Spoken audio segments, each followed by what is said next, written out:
Paul Ryan coming out swinging and setting the stage for a new round of budget battles in President Obama's second term. He just wrapped up a speech at the National Review Institute in Washington, warning fellow Republicans to carefully pick their fights with the Democrats or risk being miscast on divisive issues.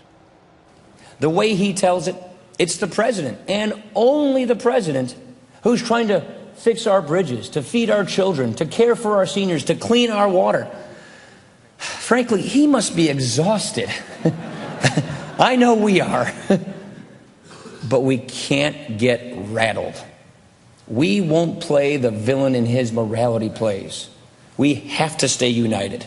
We have to show that if given the chance, we can govern. Molly Hannenberg is live in Washington with more. Hi, Molly. Hi, Greg. Trying to buoy his fellow conservatives today, Congressman Paul Ryan said Republicans and conservatives will need prudence to deal with President Obama's second term. And part of that, he says, is showing voters what the president's agenda looks like once it's been implemented. In the president's first term, we argued against big government in theory. In his second term, we will be arguing against big government in practice. Obamacare is no longer a 2,000-page bill. Now it's 13,000 pages of regulations, and it's growing. It's being implemented.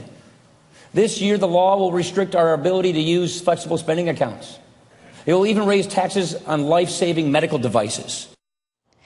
Congressman Ryan, possibly a presidential contender in 2016, said Republicans should be prepared for the president to try to, quote, delegitimize them, but he urged them to, quote, be smart. If we want to promote conservatism, we'll need to use every tool at our disposal. Sometimes we will have to reject the president's proposals. That time might come more than once. And sometimes we'll have to make them better. The president will bait us. He will portray us as cruel and unyielding.